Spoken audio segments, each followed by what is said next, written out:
Gently close your eyes.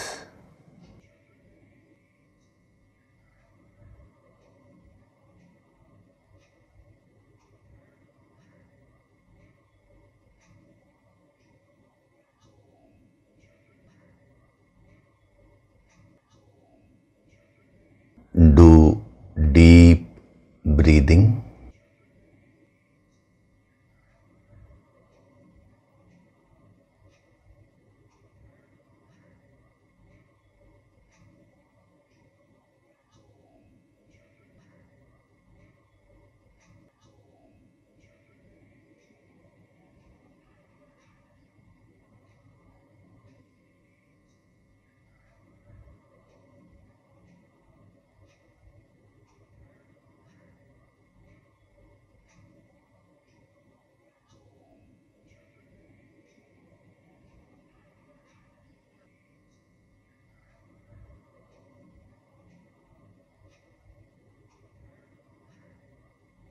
We'll chant Om once together.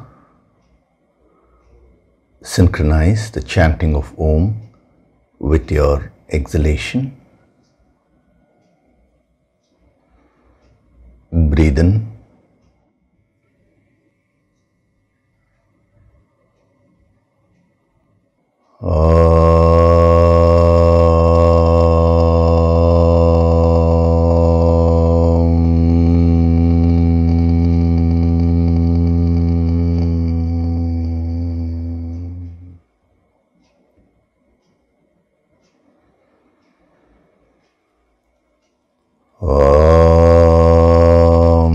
Sahana Bhavatu Sahanau Bhunaktu Sahaviryam Karavavahai Tejasvinavaditamastu ma Vitvishavahai. Om Shanti Shanti Shanti.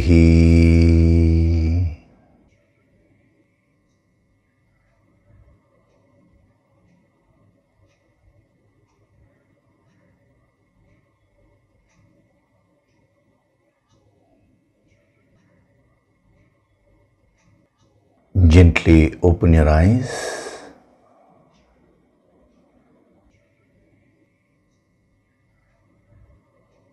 We'll chant from verses 1 to 5 of chapter 3.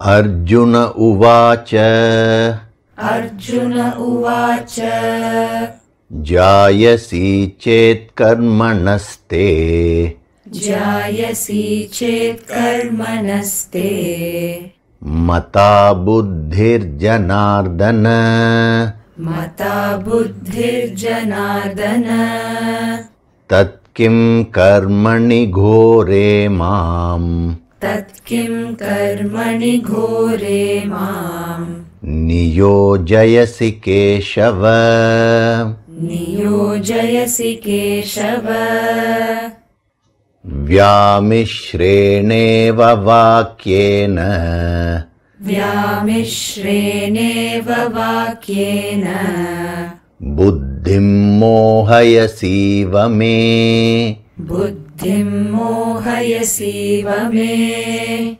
Tadekam Vada Nishchitya Tadekam Vada Nishchitya Yena Shreyohamapnuyam Yena Shreyohamapnuyam Shri Bhagavanuvacha Shri Bhagavanuvacha Lokesmin dvividha nishtha Lokesmin dvividha nishtha Pura prokta maya nagha Pura prokta maya nagha Jnana yogena sankhyanam Jnana yogena sankhyanam Karma yogena yoginam Karma yogena yoginam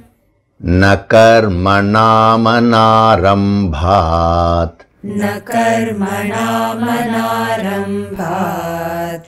नैष्कर्म्यं पुरुषोऽश्नुते नैष्कर्म्यं पुरुषोऽश्नुते न च संन्यसनादेव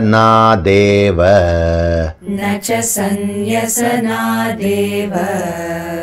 सिद्धिं समधिगच्छति सिद्धिं समधिगच्छति न हि कश्चित् क्षणमपि न हि कश्चित् क्षणमपि जातु तिष्ठत्यकर्मकृत् जातु तिष्ठत्यकर्मकृत् कार्यते ह्यवशः कर्म कार्यते ह्यवशः कर्म सर्वः प्रकृतिजैर्गुणैः सर्वः प्रकृतिजैर्गुणैः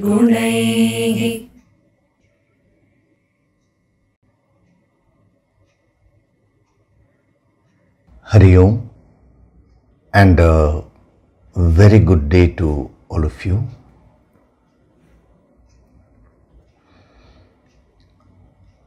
So last week we were seeing the subtler aspects of what Naishkarmyam is.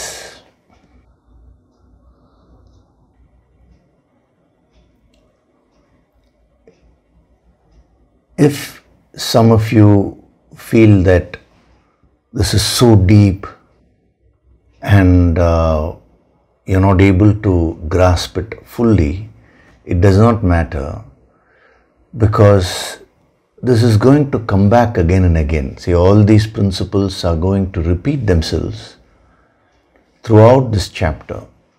It is not only just this chapter. In every chapter, the basic principles will be touched upon again and again. The approach will be a little different, but the principles will remain the same. So when you try to master a skill, you should remember that as soon as you get acquainted with it, you cannot immediately gain mastery over it.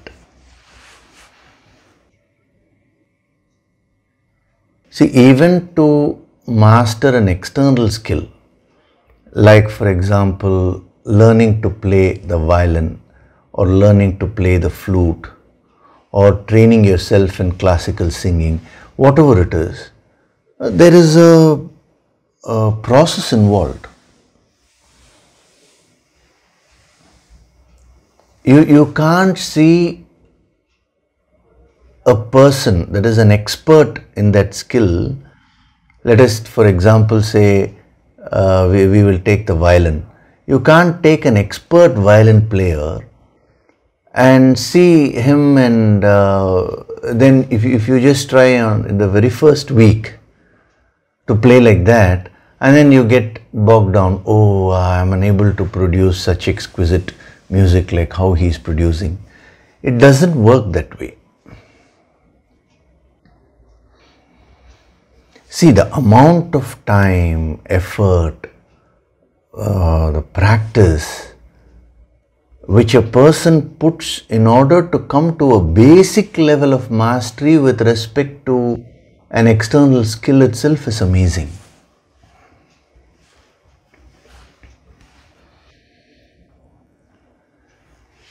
If to master an external skill you require that kind of an effort, then imagine this is an internal transformation. Mastery over your mind is not a joke. See, just to sit quietly for a few minutes without any thoughts but with full awareness, I am only saying few minutes. If a person is able to do that on a consistent basis, then he or she is at a very high level. Usually when there are no thoughts, you will slip into tamas. a kind of a vacancy, vacant feeling, laziness, ignorance, or the mind will immediately be flooded with thoughts. Rajas, But to just be in a thoughtless state, which is what is real Naishkarmyam, without losing the awareness, with intense awareness, but in a relaxed way, that is a very powerful state. We may call it meditation, we may call it the sadhana of Naishkarmyam. See, now let's not get into the names, but I'm saying the principle is very powerful.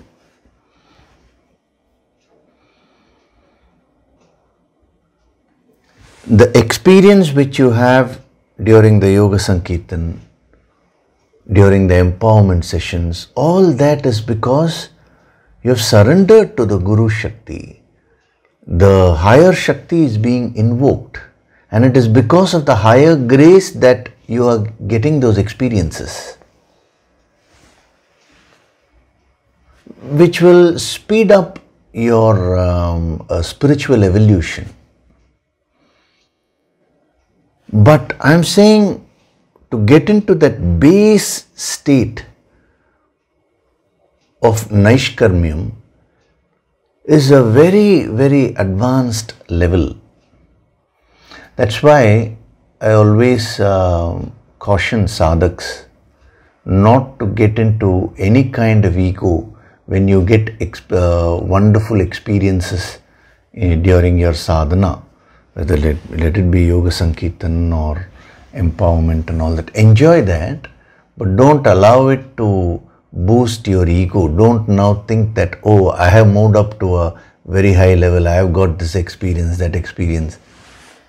It is so much of support is being given in the background. It's not only the support material. See, first of all, if you take the sadhana material like Yoga Sankirtan, for example, a lot of energy has been infused. But apart from that, in the background, the Guru Shakti is constantly working. With all that support, you are able to get a hang of these higher experiences. That's why it is very important to be extremely humble and maintain the spirit of gratitude. We always practice that in the yogic path. Great masters who have done so much of tapas, and then they have experienced the state of Yoga Sankirtan. They have experienced the various dimensions of infinite happiness. All that you are getting. It's a question of time, In grades you are getting it. You should think, oh, what tapas have I done to receive that? Compared to the great masters, nothing. So I bow down and thank that infinite. I thank all the gurus. I thank all the higher masters who are helping me to achieve this. So that spirit should always be maintained. So when it comes to the principle of Naishkarmyam, that is why the word Ashnute is very significant, because it gives you a clear-cut idea about the power of Naishkarmyam. So Ashnute, I told you, has 3 dimensions. One is it means to fill yourself up with the higher energy, higher Shakti. The second is putting in all the effort. And the third most important thing is patiently doing your sadhana. Naishkarmyam means to obtain. That experience cannot be forced upon someone, but you need to do the right things and then wait for that experience to come. That is why the patience is very much necessary. Why I am mentioning this is, week after week through this yogic approach, so much is being given. Now you're all being so sincere and you are genuinely trying to absorb these principles and practice them.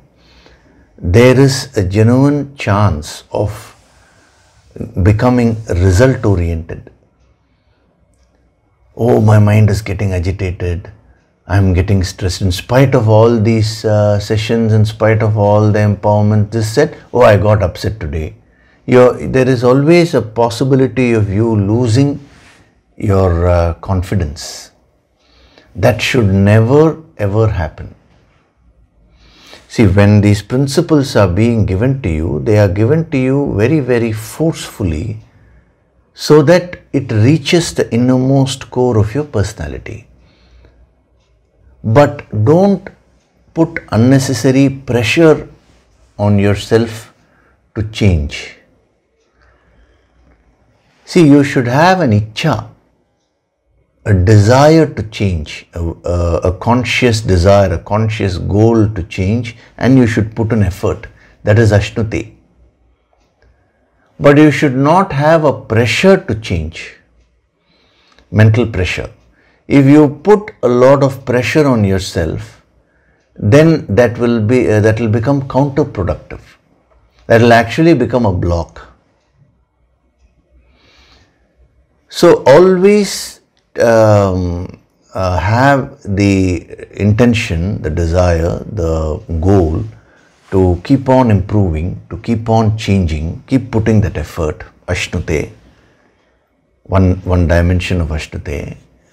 And then don't take the pressure on yourself. I should now change today itself. I should now be a Sita Prajna. So the moment you put pressure on yourself like that, you will start getting frustrated after a while, because you're keeping your standards very high unnecessarily, way beyond your level, and then the ultimately what is there inside will have to come out. So when it starts surfacing, now you will try to resist it for a while, and then when it manifests fully, now you will lose all your confidence. Many sadhaks keep sending mails every now and then saying that I've been doing the sadhana for 1 year, 2 years. A lot of improvement has come. That also they mention. But then in spite of that, sometimes I lose my temper, sometimes I'm not consistent, something or other they say. 1 year, 2 years, there are people who have been putting effort for 10 years, 15 years. But still that is part-time only. There are sadhaks who may have dedicated their entire lives for this. Still they don't get the empowerments. They don't get that opportunity, the higher to receive the higher empowerments. So this is a long race. You should remember that. Actually, it's not a race. You're not competing with anyone else. If at all, it is a competition between you in the past and you now. Just going on improving. But this is a long-term path. So you should balance your mind by using this principle of Ashnute. Whenever you slip into tamas, laziness, then you should use that dimension of putting an effort, to try and reach and go towards the goal. So you should emphasize on that dimension and tell your mind, come on, don't slacken. Get up. Put in all your efforts. If you don't put any efforts, you cannot achieve anything. That is the motivation which you should give your mind. You should use this dimension of Ashnute to motivate your mind. But whenever you get bogged down because of some negativity which is manifested, you feel helpless, when you lose your spirit or you become too result oriented, impatient, at that time you should use the other dimension of Ashnute to lift the mind. Patience is very much necessary. You should tell your mind. See, you should become your mind's best friend. The moment I say you should become your mind's best friend, there is an inherent sadhana embedded in that. That is, I am separating you from the mind. You should note that. That is a trick which we use many a times.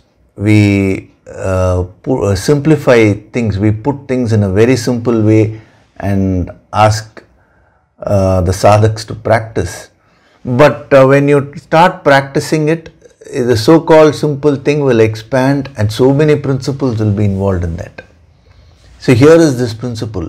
You should become your own mind's best friend and you should start guiding your mind. Using the higher wisdom which the Guru is giving you, taking the help of the Guru Shakti, taking the blessings of the higher Shakti, you should guide your own mind. That is the process. That is how you can master this principle of Naishkarmyam. So whenever your mind becomes lazy, it slows down, push it. Give a pep talk and push it by using that dimension of Ashnute. Act you must. Efforts are very much required. And whenever you find that the mind is becoming impatient, result oriented, it gets into a complaining mode, then use this dimension. Aram se. Cool down, cool it. In the Sanskritam language, Adi Shankara says, Shanai means slowly, no hassles. But if you use that when your mind is tamasic, already it is slow, then it will completely stop action.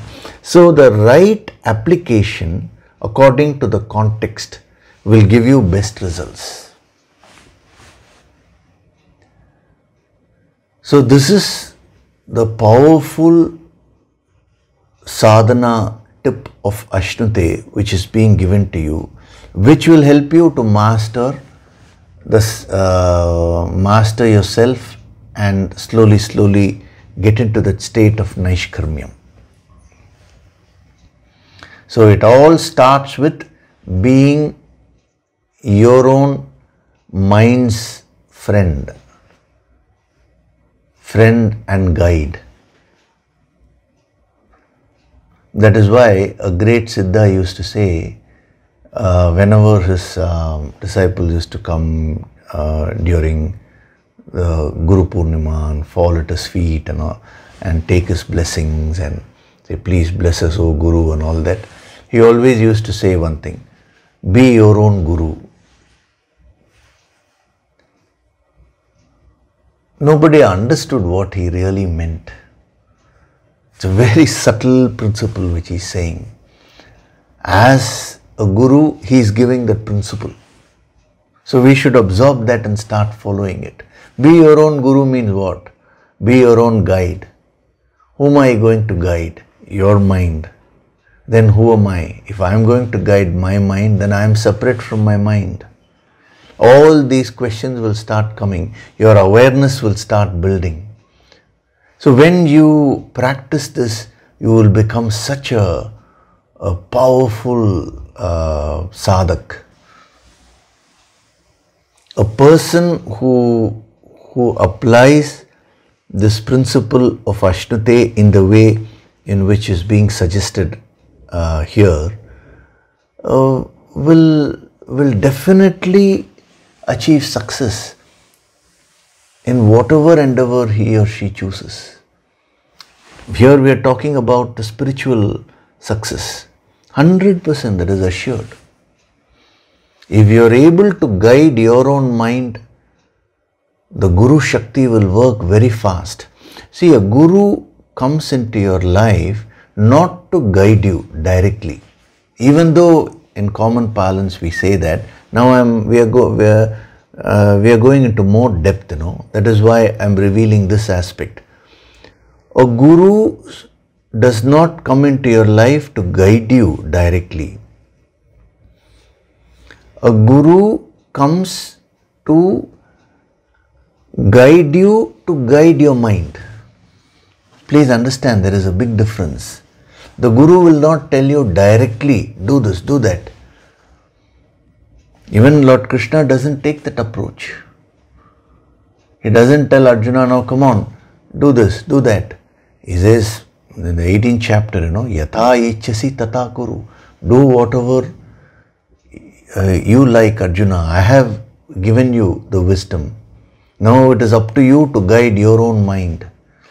In one of the verses later on in the Gita, he'll be saying that Uddaret Atmanatmanam. A person has to raise himself by himself.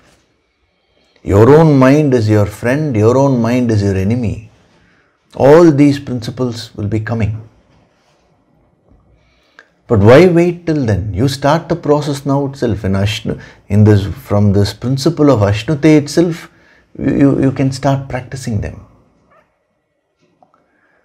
So a Guru never interferes with your choices. He doesn't interfere with your karmas. The choices have to be made only by you. He is there to guide you, to guide your own mind. He will give you all the inputs, the energy, the material, the advice, the higher wisdom, everything will be given to you. Using all that, now you should guide your mind. You should purify your mind. You should transform your mind. That work is yours. That is what Ashnute is emphasizing. So what happens is, either people don't go to a Guru. They say, now I will do it all by myself. But they don't have the necessary material to guide their minds. See, no carpenter can work without tools. Similarly, if you want to travel in this path of self-purification and perfection, now you require certain tools. Those tools are provided by these great masters. The higher wisdom is all about that only. So without those tools, if you try it all by yourself, after a while you will fail. You will succumb to the pressures of the mind. The mind will start controlling you. So either people take to that path and then they fail, or they approach a Guru and then they stop guiding their minds. They expect that, now that I have gone to the Guru, he is giving the energy, now he will take care of everything. Yes, he will take care, but to what extent? What is the process of taking care? The process is, he will fill you up with all the material required. He will give you the material, he will give you the energy, everything.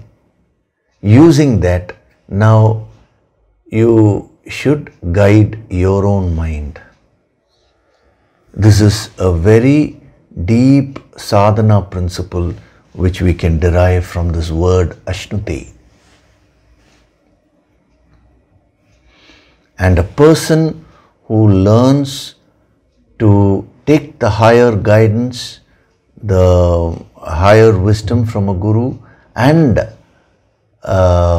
guide his or her own mind, such a person will grow very fast. Nobody can stop that person's progress. So in the good old day, that is what they used to, in the good old days they used to do that. When a student used to approach a master used to guide, and the student used to take the guidance, and then they used to practice and learn and train their own minds. And when the mind gets uplifted to a certain extent, again the master used to guide at the next level. See, that is how the growth can slowly happen. In an empowerment program, like for example, we had the Infinite Happiness Empowerment Program just now. It's a very powerful program. What was done? All the inputs were increased, the tools were increased, the energy was increased. So you have more things available to you. And to a good extent, since it is an empowerment program, the master also helped in uplifting the mind. Everything, Now using that, now you should do your sadhana. So when we say do sadhana in a general way, that is not going to help. But you need to get into the specifics of sadhana. That is why this word Ashnute is so useful to us. So what are the specific principles? A couple of beautiful principles we can see here. Because these are the two things that can happen to your mind when you are trying to practice whatever is being given. Either it can slip into tamas, or it can slip into impatience and result-orientedness. Accordingly, you need to keep on guiding your mind. So people only take to two extremes. Either they don't take any guidance at all, no guru. Such people will only ultimately end up boosting their own egos only. Or in the name of surrendering to a guru, some people stop putting efforts to train their own minds. They think just by surrendering to a guru, now everything will happen. No. A lot will happen, but then, see, the food will be cooked and given, but you will only have to chew, no? That a guru cannot do. So remember that combination is what will make you an effective sadhak. So having been exposed to the yogic approach, now use these tips to become very, very effective sadhaks. Why I am saying having been exposed to yogic approaches, see, this yogic approach is not taught anywhere else. It's one-to-one, maybe in the Himalayas somewhere. But otherwise, for the first time, this approach itself is being revealed. And you're so fortunate to be a part of that. Now, having come to that level, now you should make use of that and start practicing the subtler principles. Okay, so by non-commencement of action, one does not obtain actionlessness, ashnute. And then, nor by renunciation does one obtain perfection. Nacha sanyasanat eva siddhim samadhigacchati. So he is using the word sannyas here. Now, when we talk of spirituality, the general idea, whom would you consider a spiritual person? You would say a sannyasi. See, why is it that most people actually are afraid to take up to spirituality because they believe that, oh, spirituality means sannyas, right? So we have to live in the world. Sannyas means renunciation. So that's not for us right now, at least. So we always think spirituality is a post-retirement plan. Sannyas means retirement, giving up. Now, he is breaking all those concepts by saying, sannyas will not give you perfection. Of course, he is using the word sannyas in a particular context here. That is obvious, because the same Krishna later on will be saying sannyas alone will give you perfection also. So when we come there, you will get confused. That is why we are getting into a little bit of depth here itself, so that when you come there, at least the confusion will be a little less. It will be easier to absorb, So we will see a few basic concepts about what is the sannyas which they are talking about. Sannyas has been glorified in our scriptures, and yet Krishna says, by renunciation one does not obtain perfection. Sannyasanat. There have been several questions also which I have received regarding sannyas. One person has asked me about the 4 ashramas, brahmacharya, grihastha, vanaprastha, sannyas. Is this a reference to that and all that? I will also cover that a little bit. Anyway, this is going to be covered extensively as we go along, but a few things I will explain to you. First of all, there are 2 things. When we talk of sannyas or renunciation, sannyas as a lifestyle, this is one principle, one concept. Sannyas as a spiritual state, as an internal spiritual state, this is another principle. Literally, the meaning of sannyas means giving up, renunciation, abandonment, giving up everything. Now, in our scriptures, the great masters have sometimes talked about sannyas as a lifestyle, and sometimes they have talked about sannyas as an internal state. As far as this verse is concerned, Krishna is using the word sannyas to mean externally stopping action, externally giving up things, not only action but any kind of expression. So he is talking about external renunciation here. What he is trying to say is, just because you give up things externally, now you will not attain perfection within.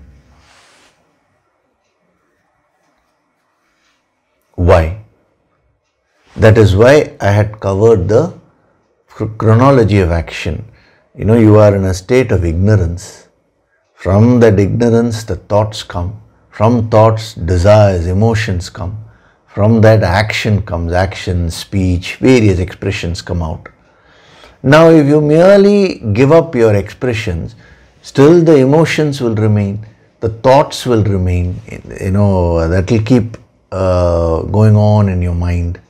Then that sannyas, that giving up, is not true giving up. Supposing you have, let us say, a desire for wealth, and you acquire a lot of wealth. Just by giving up wealth, now do you become a sannyasi? No, because you still have the desire for wealth. You still have the thought for wealth. So when he says by mere sannyas you cannot attain perfection, what he means is by merely dropping off all the expressions and externalities, now you are not going to bring about an internal change. As the state of sannyas, in terms of spiritual advancement, when these masters talked of sannyas, giving up, what they meant was not giving up the external possessions and all that and stopping with that. No. What they meant was giving up your ego. True sannyas is giving up your ego. Supposing you have a car. Now when you say this is my car, that feeling, I'm talking of that inner feeling, it's not merely the words. You may, just for functionality purposes, you may say my car, that is fine. But if you genuinely feel that I am the owner of that, then you are not a sannyasi.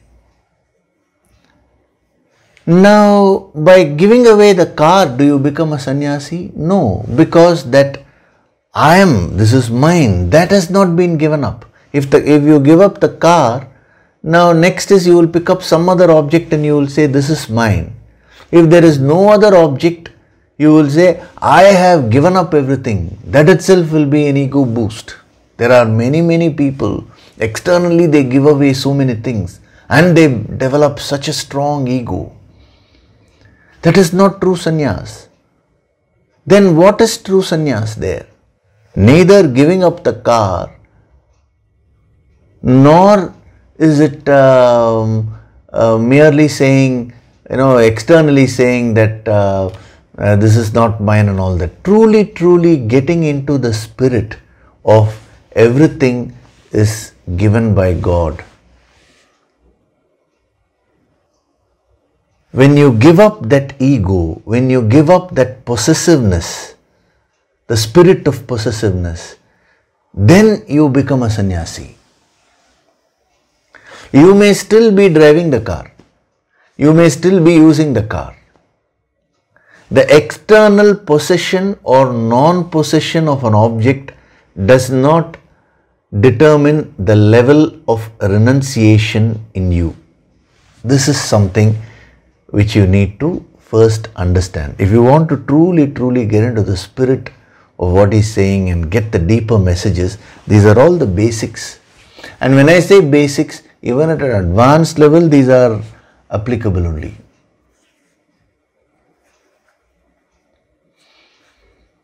So you go on giving up. I will give up this. I will give up my wealth. I will give up name. I will give up fame. But you are not giving up that I.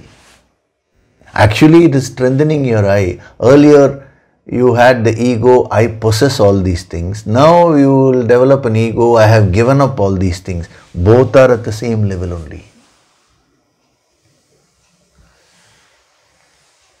A sannyasi is one who has given up that ego from within, all the negativities from within. The world will remain as it is. All your possessions will remain as they are. If you have a house, let the house be where it is. You don't need to run away from home. If you have your possessions, let all those possessions be wherever they are. But your relationship with those objects has to change. When you are using those objects to boost your ego, you are not spiritual. When you are using the same objects, but you are oblating everything to the higher, to the infinite, without arrogating anything to yourself, then you become a great sannyasi. You become a great yogi. In the 5th chapter, he will be saying, sannyasi cha yogi cha. Such a person is a sannyasi. Such a person is a yogi. One who does all the duties, anashrita karma palam. Karyam karma karoti hai. One who does karyam karma, all the duties to perfection. He experiences life in totality, but anashtrita karma palam, without any kind of attachment to the fruits. See, when you don't have ego only, you can practice that. The ego always wants all the credit, the fruits, So there he puts a catch. That is the beauty. One who is able to give up all that internal turmoil, all the internal negativities. Sannyasi cha yogi cha. That person is a sannyasi, that person is a yogi.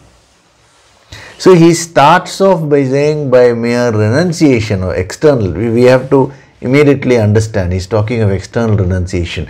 By merely giving up things externally, you cannot reach perfection, Arjuna. And then he will start building on this. You will see throughout this chapter, one verse will lead to the next verse. It's a beautiful logical flow. He will go on building on that. And then he will say, who is a true sannyasi? Who is a true yogi? Where is what he's saying and where is the concept which we have normally, when we talk of spirituality, we think, if a person gives away all wealth, now he is spiritual. No, if a person gives away all wealth, he has become poor, that's all. How are you saying he has become spiritual? If a person has given away all name and fame, now he has become spiritual. No, not necessarily.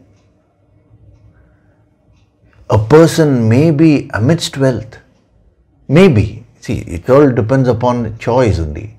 Some masters may choose, some masters may not. Whatever is required for the situation, it all depends on that only. But a person may be handling wealth. A person may be in name, in fame, in power, in position, and yet have no ego at all. That determines the level of sannyas. So, when he's saying not by renunciation, this is false renunciation, merely giving up things outside. Actually, in the coming verses, I told you, he'll be saying, by merely giving up things outside, your mind will start lingering more about those objects. Then you're a mithyachara, he says. You're a hypocrite. He uses very powerful words to condemn such practices in the name of spirituality. So let your life go on as usual. Everything, whatever you're doing now, just continue doing them. But now, what are we going to change? Your attitude. The same home, same family members. By you attending here, suddenly your family members are not going to change. If you are living under such illusions, please get that. I am clarifying that. Same car, same possessions, same work, everything is same. But now you are going to get transformed from within. That is sannyas. This is the state of sannyas. As a part of spiritual advancement. So by saying by sannyas, by giving up things, you cannot achieve perfection, he is beginning to introduce this concept of what is true spirituality, and then he will go on building on that. Now, since a person has asked this question about the lifestyle, the 4 different lifestyles which were suggested by great yogis, I will also cover that. It will be very useful to you for your sadhana. We will use the yogic approach and see the relevance of those 4 different lifestyles in different stages of life which they have suggested, how you can practice it in your life today, because that is also very useful. Our great rishis had suggested 4 different lifestyles, 4 different stages. They were called ashramas, So what are the 4 different stages?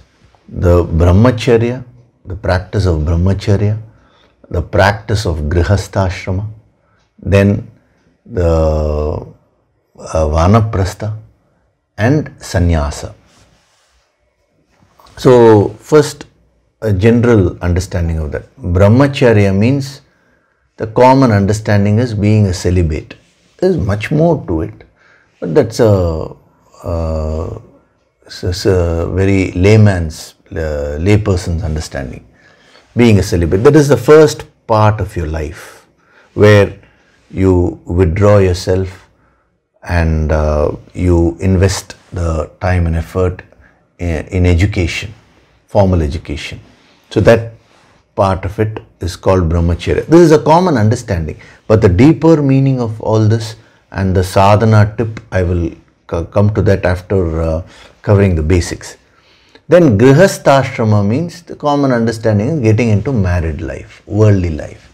After that you get married, you settle down. I mean, what do we mean by settling down? If we want to get into specifics, it will be very difficult for people to answer, but there is a common understanding. You get into worldly life, you take up a job, you get a partner, you raise a family and all this. This is the next phase where you can practice whatever you have learnt, whatever education you have obtained in brahmacharya, that you can practice in life. Now, then comes the third stage. Our masters have said that then you have to enter into vanaprastha. Vanaprastha means now you have fulfilled all your duties, and as you get into a state of fulfillment, now half worldly and half giving up. You start preparing for the end, So you kind of lead a life of a recluse, but you are still in the world. And you take a back seat, spend more time for introverted sadhana, and you keep progressing. And then comes the fourth stage, which is sannyas, where you give up everything and you focus full time on the higher.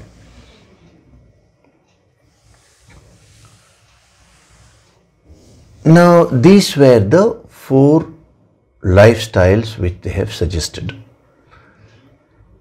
Now, what did they say? They say in one of the places it is said 25 years you should be a brahmachari, first 25 years of your life. The next 25 years you be a grihastha, be in the world and acquire things, raise a family, build your wealth, all that. Then third 25 years, now become a vanaprastha. Slowly start withdrawing. And the last 25 years be a sannyasi and devote yourself to truth and attain realization. This is how it has been poetically presented. Now people don't understand the deeper significance of this. They have just taken it literally. Even this 25 years, they have taken it literally. Now first 25 years you have to be a brahmachari. Now 26th year you become a grihastha. Means some people say, so you have to get married only at the age of 26. Not before, not later than that. That's how people have understood that. There 25 means 100 years. Now how do you know what your lifespan is going to be? Supposing a person's lifespan is only 80. Now let us say he practices 25. But by the time he starts the sannyas, now he will leave the body. Then he will miss the opportunity. So since your lifetime itself is not known, your lifespan is not known to you, obviously that 25 which they have given is not a number of years. That is a poetic way of putting it. See, sometimes when we talk, we use examples. We may exaggerate a particular we may put in order to stress a point, we may put it in an exaggerated way. We may put it in a poetic way. So we will have to first understand the principle behind it. So the first thing is, they are obviously not meaning exactly 25 years, 21 to 25, 26 to 50. They are not meaning that way. This is very clear because that is very impractical. Now, the second thing is, some people have interpreted that as 25% of your life, first 25%. Some intelligent people with some mathematics and accounts background, they have come and instead of saying 25 years, they say 25%. First 25% of your life, brahmacharya. Second 25%, grihastha, get into family life. Third 25%, vanaprastha. Now there also there is an issue, because what is your 100% lifespan? Unless and until you know what is your 100% lifespan, you cannot divide it exactly into 425 parts. It is not possible. So that also is impractical. Then, what do they mean? See, that is where we get a clue, because these same yogis who said live a full life, 100 years and all that, they've also said live as if this is your last day. Every day when you wake up, they say now you be grateful to God that today another opportunity has been given to me. And every day when you go to sleep, thank God for that day's opportunity, because every day which we get in our life is a blessing. So the yogis always say that live life moment by moment, day by day. Consider that day as your full life. This is the deeper spiritual principle which the same masters have given. Now, if you take one day of yours, you can find that you can fit in all these 4 ashramas there. What they have actually suggested is, if you take your lifespan as one day, now it becomes very simple. Morning time, they said, now invest in brahmacharya. Brahmacharya means be alone with yourself and do your sadhana. And then thereafter you get into grihastha, means worldly life. Start getting into action. Whatever your actions are, if you're a student, you need to go to your school or university or whatever it is. If you're a businessman, start doing business. If you're a homemaker, start taking care of your home. If you're a singer, now put effort there. Whatever it is that your work is, get into grihastha life. And then, as the day goes by, now invest some time. See, instead of exactly keeping it 25, 25, 25, 25, you understand the principle and then apply it in your life. It's not measuring, having a calculator and measuring, there is a tendency to keep on working throughout the day and with that kind of stress just coming and going off to sleep. No.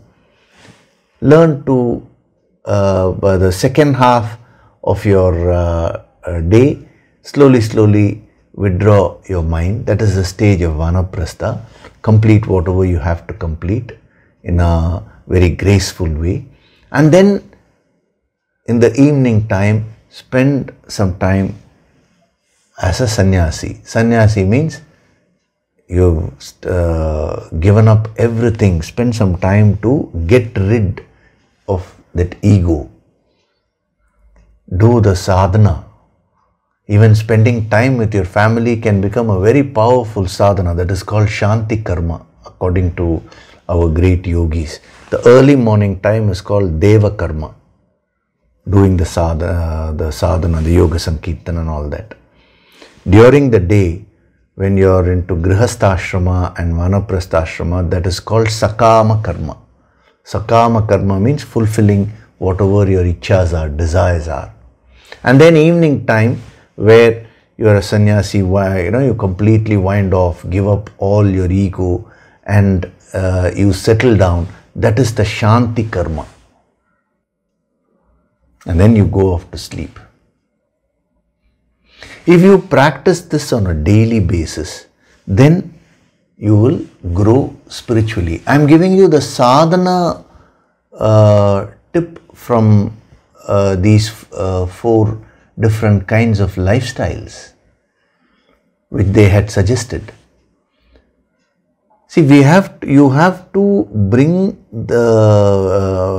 it to your context and make these things relevant in your life. So it is not a question of am I a brahmachari or am I a sannyasi or am I a grihastha. It is not like that. All have to practice all four. Just because you have a family, now 24/7 are you going to be with the family? Is it practically possible? If you want to brush your teeth, you will have to be alone only, no? Just because now you are a brahmacharya, means you withdraw yourself, 24/7 can you be in that state? So they had given all these four and beautifully picturized those four as practices which you can practice on a daily basis. A person who practices these four stages of life every day, he will learn to balance the worldly activities and the spiritual activity.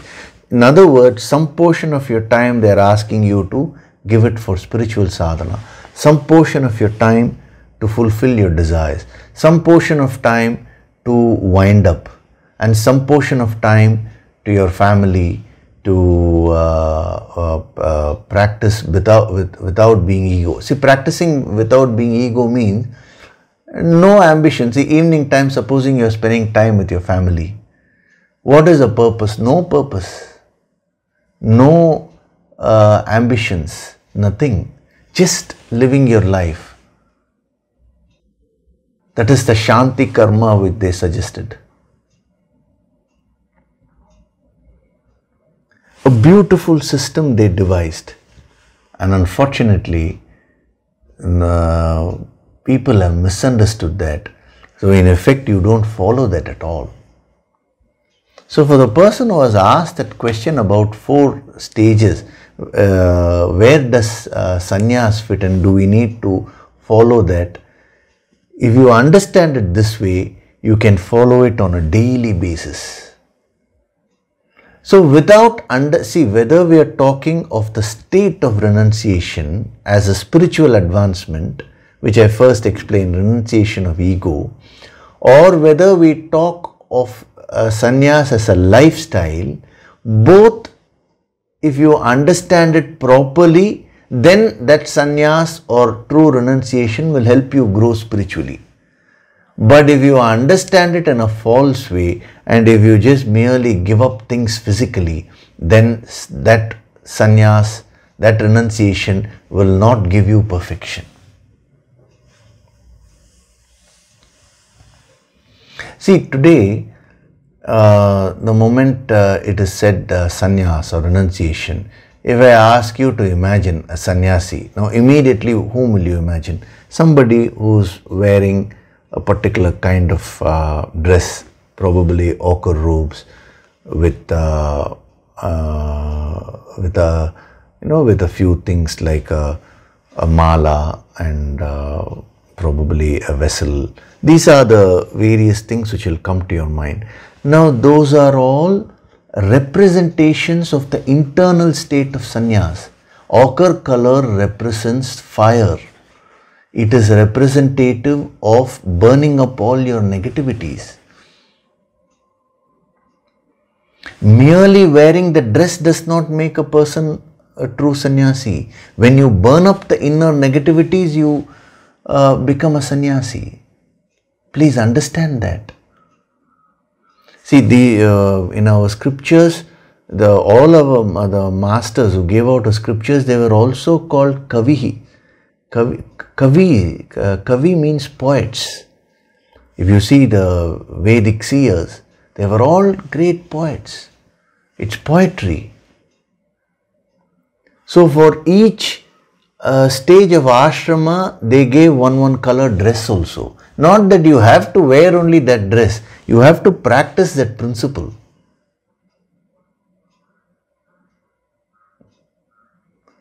For the color related to brahmacharya was white color dress.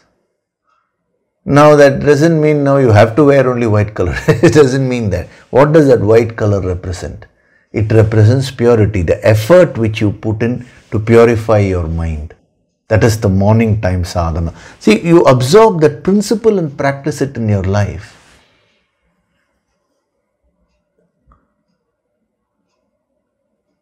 For a grihastha, they gave very many colors, all the colors which are there. That represents the fulfillment of desires in a righteous way, achieving things in life. Take that principle and follow it in life. For a vanaprastha, the color which was suggested was yellowish color. Not full orange, there is ochre, but somewhere in between. Why? Because you're neither fully in the world nor have you fully given up. Just to represent that principle, they gave it a color. Now take that principle and practice it in your life. And then for a sannyasi, they associated it with a ochre color. Ochre means completely burning up all the negativities inside.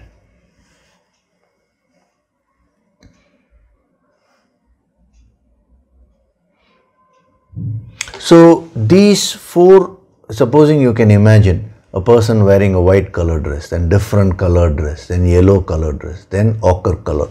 Now these are the four depictions of your own inner state. The different states which your mind can be in. According to what is the situation of your life, now you need to train your mind accordingly. As simple as that. Because that person was asked this question about ashrama. Now he has said his age is 67. Now he is confused. Now what should he do in life? That is because of a misunderstanding.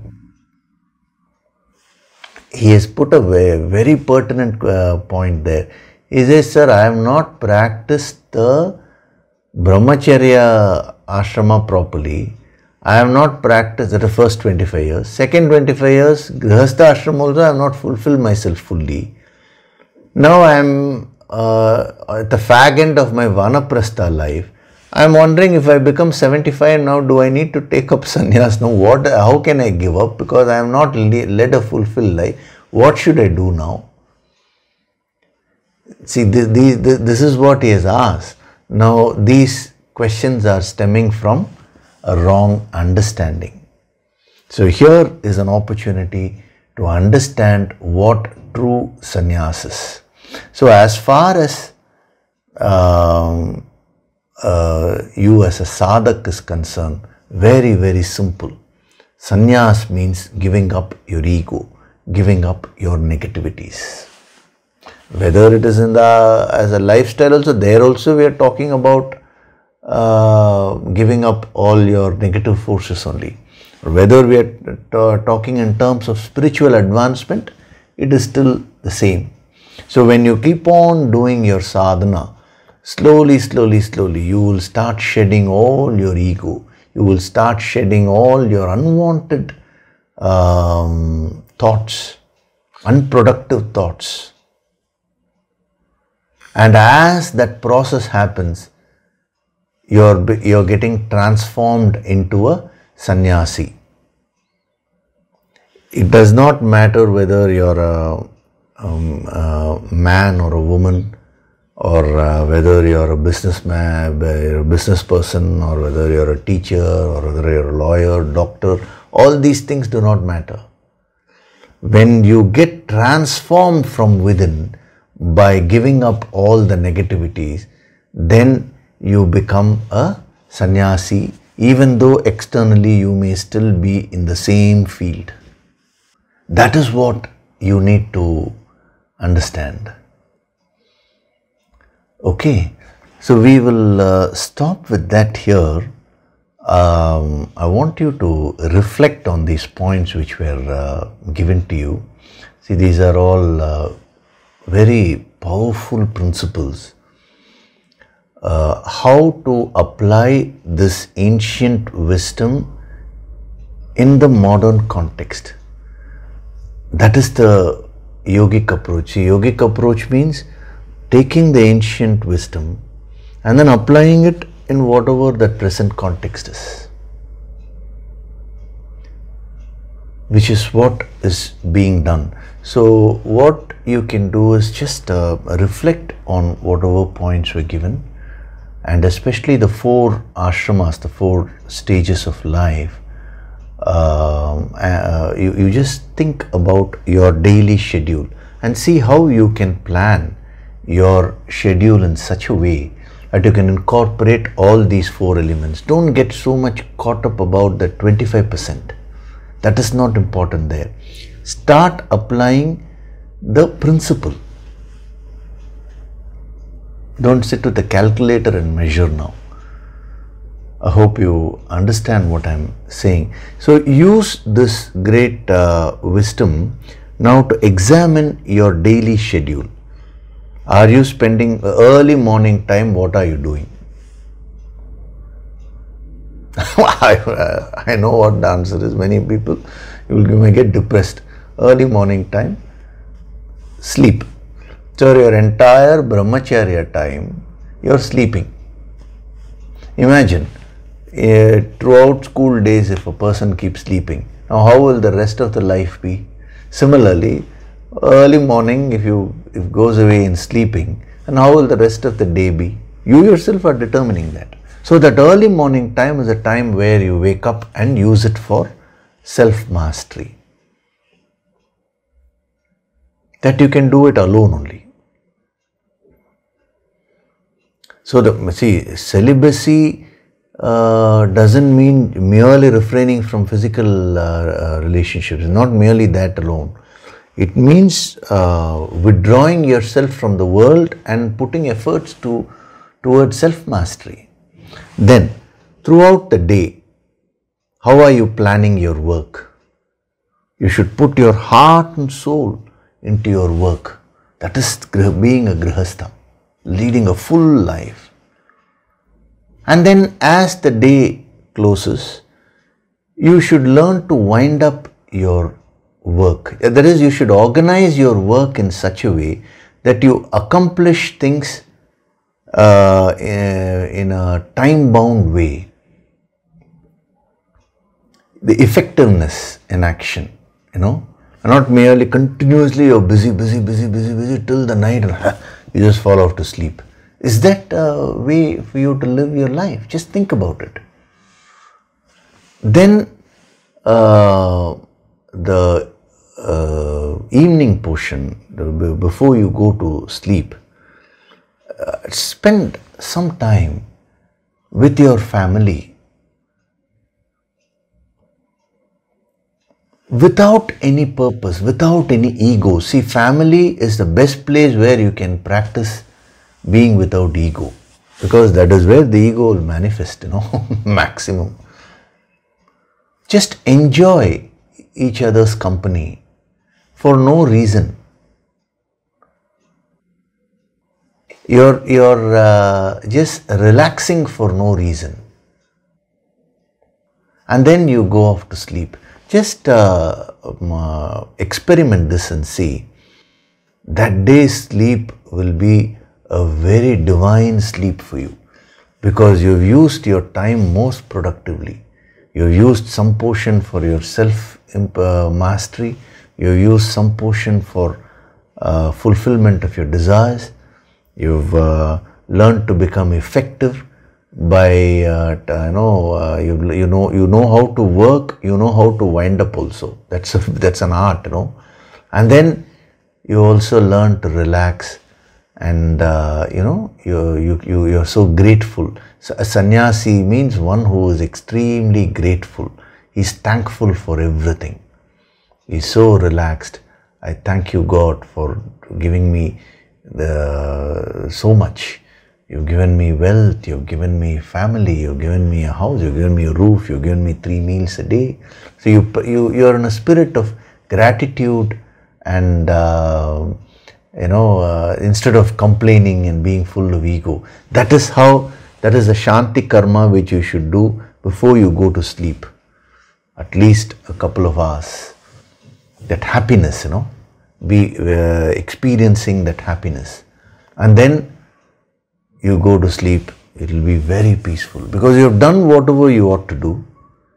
Both in the world and from a spiritual sense, the amount of satisfaction which you will get, it's unparalleled, I'm telling you. A yogi lives his or her life like that. You think about this, we will go into more depth next week. I'll give you some more depth to this word sannyas. Anyway, it's going to come again and again. So I'm not going to cover. See, if we take up this word sannyas now and go very deep into it, all the dimensions, if we start seeing, now that's going to take a long time, So as the context comes, a few things will be revealed to you. That will be more practical. And we will also see what is the meaning of samadhi gacchati and siddhim. All these things are there because these principles of samadhi gacchati and siddhim, they will help you understand the principle of sannyas better. Just as for naishkarmyam we saw, Ashnute helped you to understand naishkarmyam better and practice that. Similarly, these supportive words will add value and help you understand the main concept. So that is how he has structured this verse very beautifully. So we will follow the same pattern. Okay. So before we do the meditation today, I will take up a couple of questions.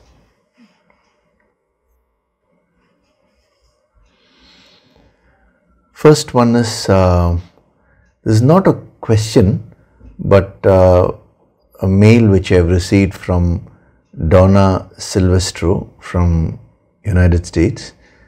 So, Namaskaram Yogishri. Namaskarama, you put it, Namaskaram. Very nice that you're using that phrase. Namaskaram means namaste, bowing down, the salutation, In our ancient system, we always bow down to each other because we recognize the divinity in each other. So I absolutely love the new infinite happiness sadhana materials. I feel so light after my practice.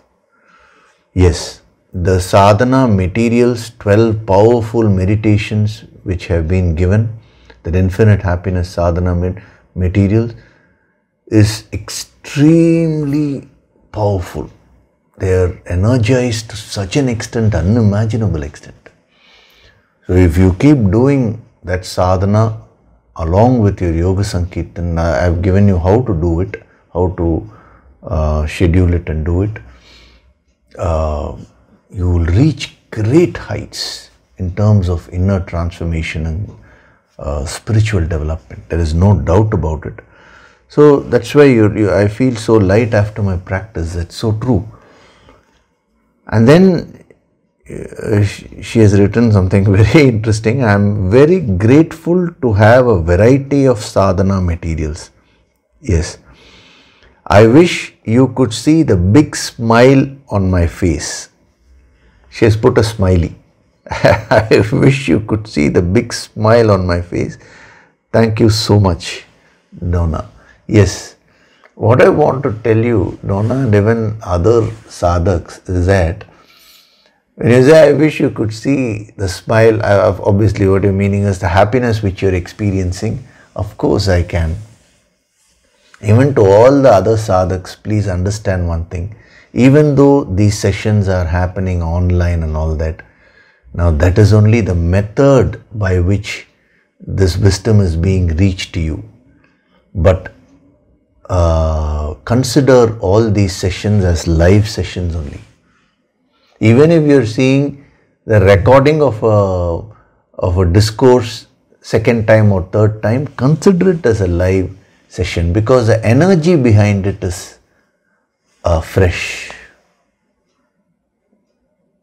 Every time you put a comment, you say, "Oh, thank you for this wisdom, I'm so grateful." That gratitude reaches the Guru.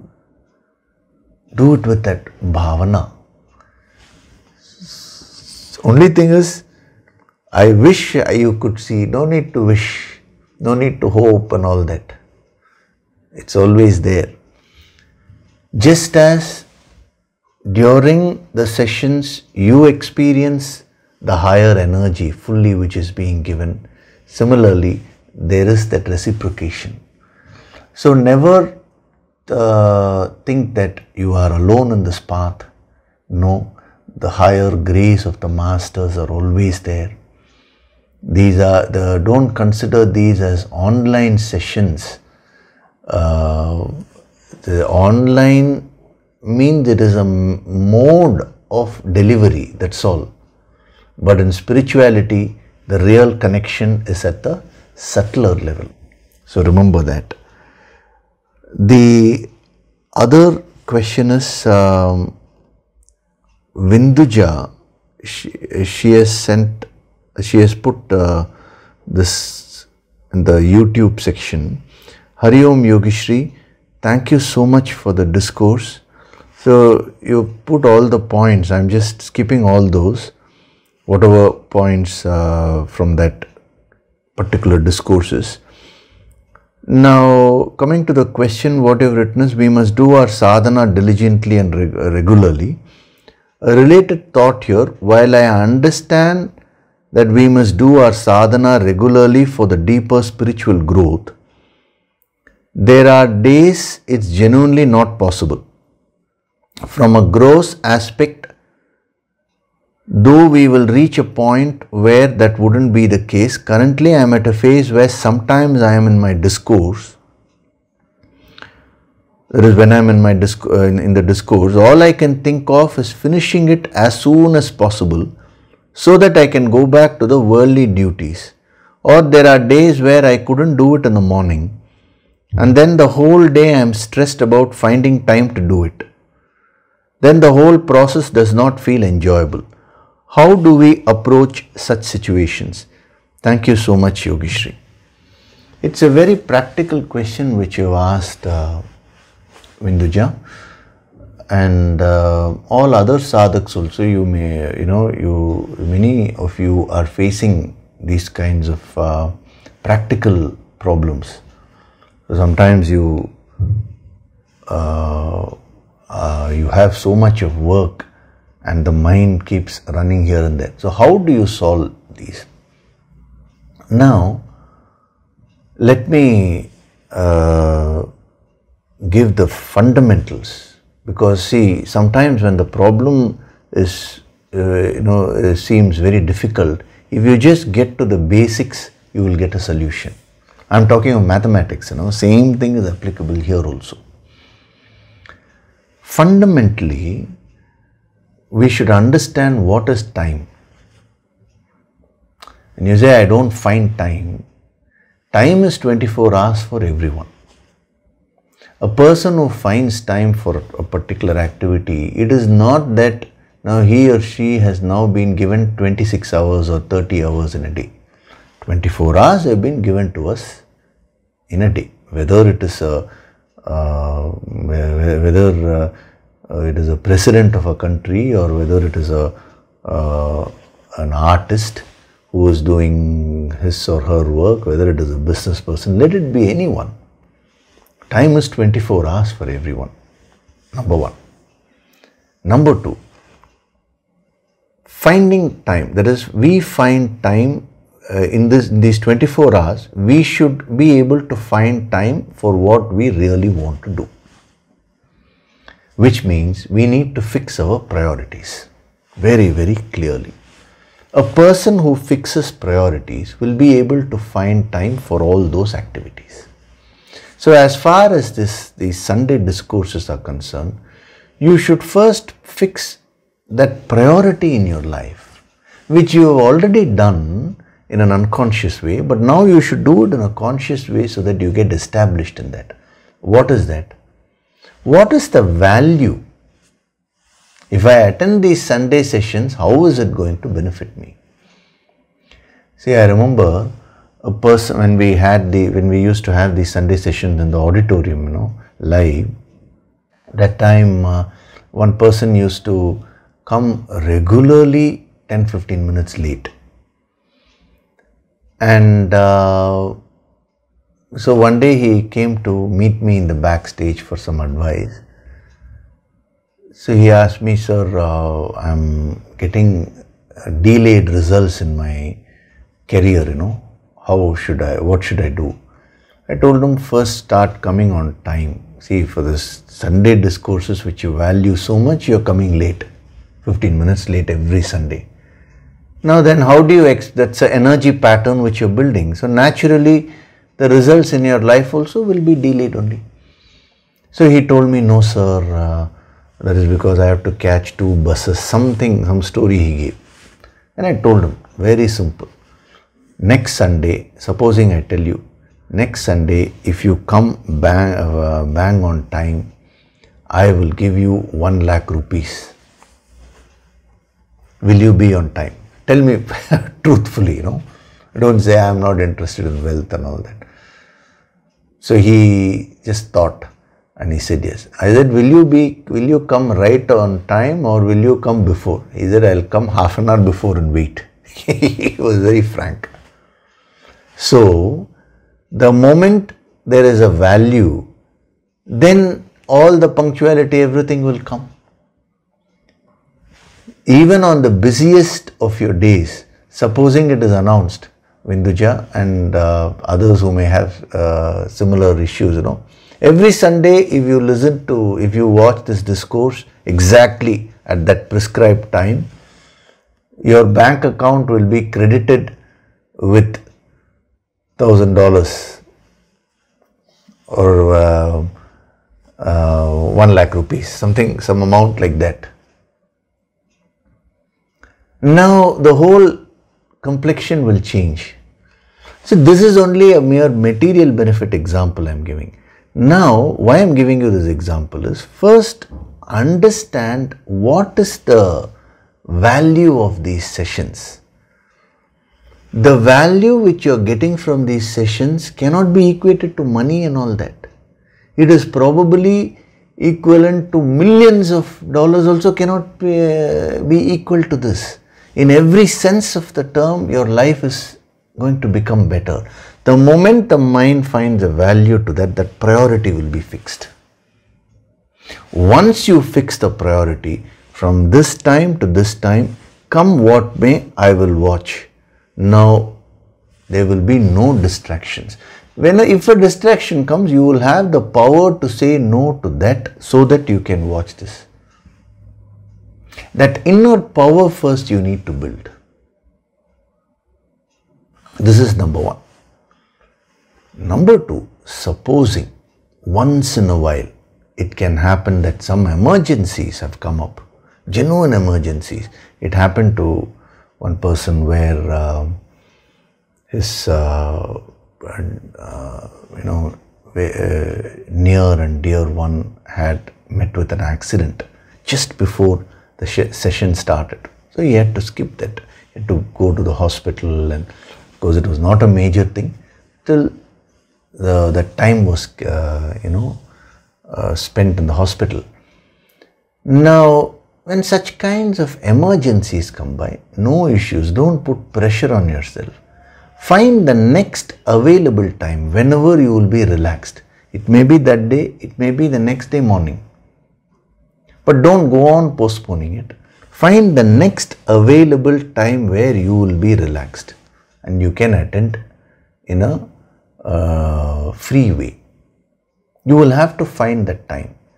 If you have followed step 1, this step 2 will not be so difficult. But when you have not fixed your priorities fully, You understand the benefits in a general way, but you are not yet fully established in that. That is when this problem of, you want to attend this also, but at the same time other pressures also will be there. So sometimes you will be pulled by them, sometimes you will be on time. So like this, there will be a lot of tussle. So today, even for other sadhaks, you can take it up as a sadhana. Fix your priorities in life first. Whatever gives you maximum value, put the highest priority. It is understanding the value of something which can help you to be consistent in following that. When you don't understand the value fully, to the extent you understand the value, to that extent you will be able to put an effort. Okay, so Vinduja, you think about this and come back. If you have more clarifications, do put them. I will answer every one of them. Okay, so now we'll do the Nididhyasana meditation. Gently close your eyes.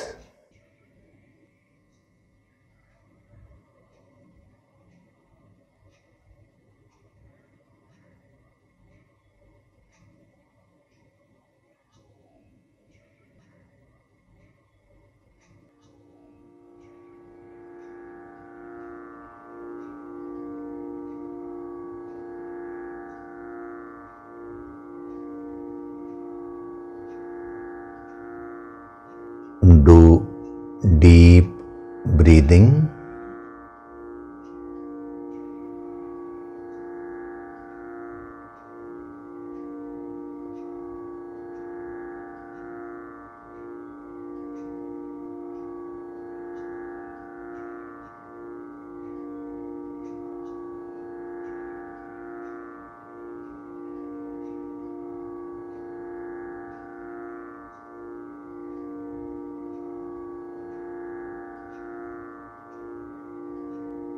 With every breath, I am becoming more and more relaxed.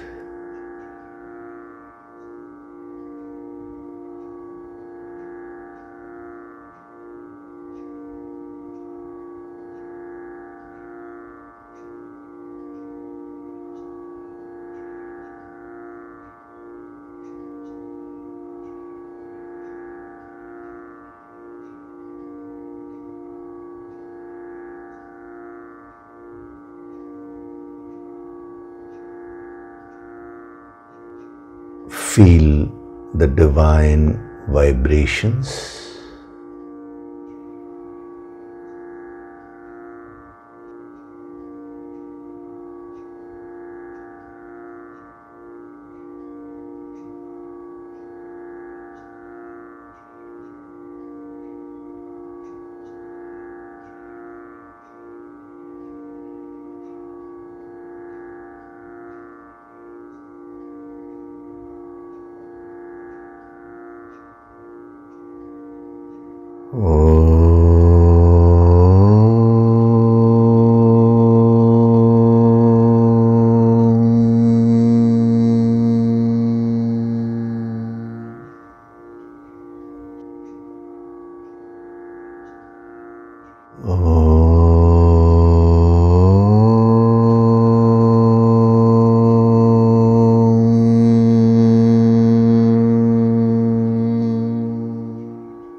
Beyond my physical body, beyond my emotions, beyond my thoughts, lies my essential, supreme self,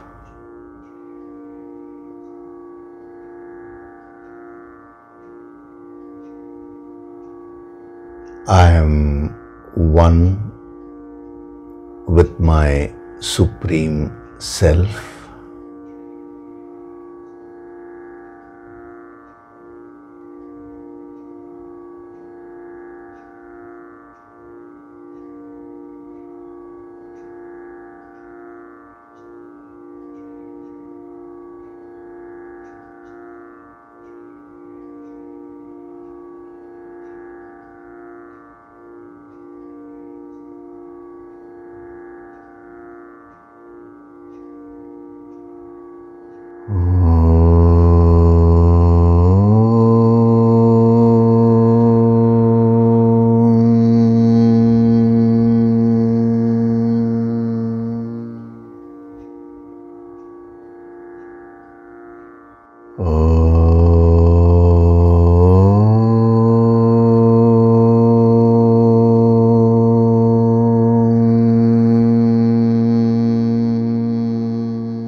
From this moment onwards,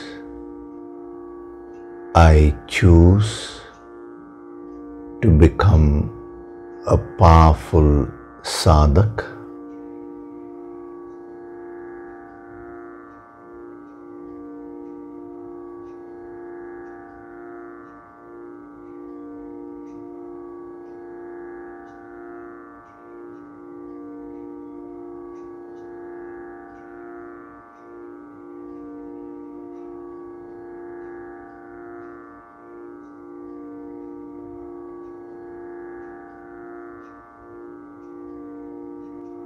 I choose to put in effort to apply all the higher principles in my life.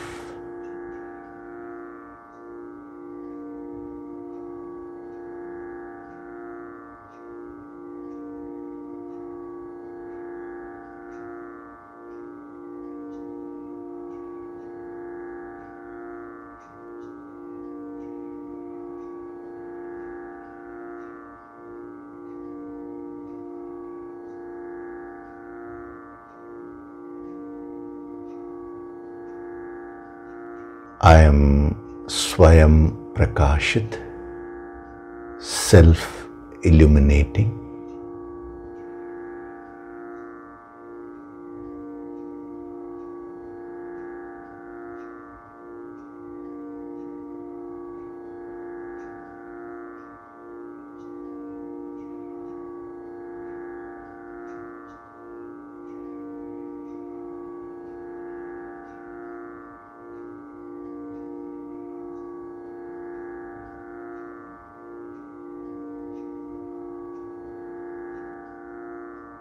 Offer your gratitude to God Supreme.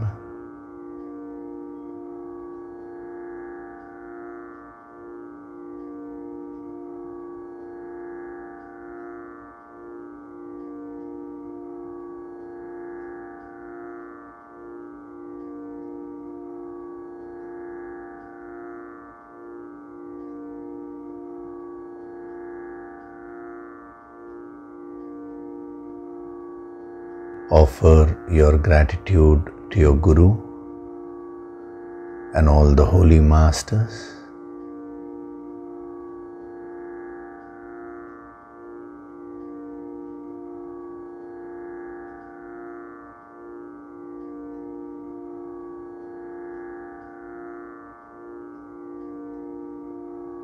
Slowly come back.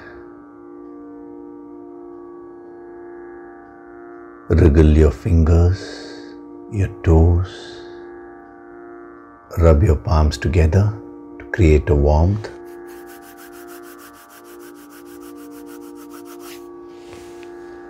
Cup your eyes with your palms.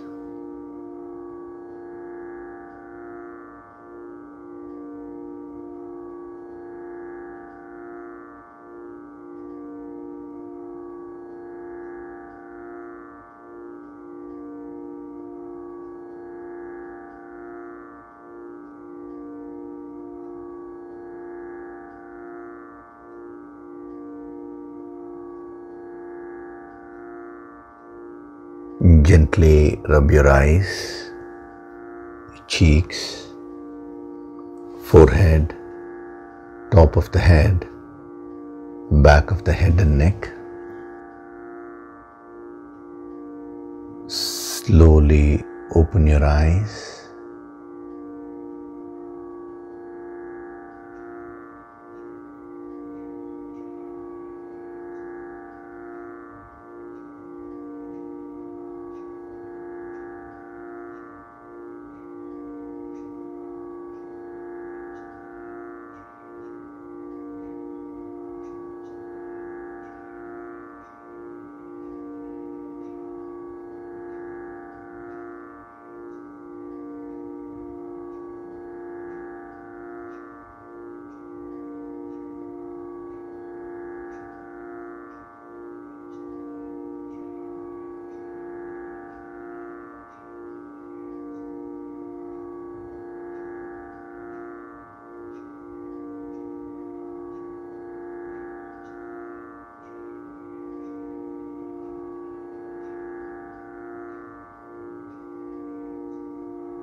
Welcome back.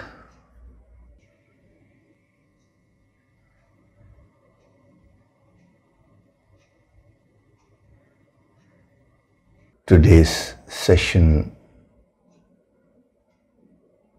is a very important session because we are imbibing this principle of sannyas. What is false renunciation, what is true renunciation, all these things we'll be seeing as we go along. Actually, later on in the 18th chapter, he'll be giving you 3 types of renunciation. Tamasic renunciation, Rajasic renunciation and Sattvic renunciation. That also a little bit we will see in this verse itself. I will explain a few principles from there so that it will become very easy for you to do your sadhana. So reflect on these principles. See, pausing and reflection, that is very important. And one tip can be that throughout the day, whatever point inspires you most, you can keep it at the back of your mind and see how that can be applied in your day-to-day life. Of course, if you find some other effective method of doing that, you can always do so. This is just a suggestion only. Okay, so reflect on these points and come back next week. We'll go into more depth. A lot of wonderful tips are there in this verse, and then we will proceed further. Okay, so thank you very much. Hari Om.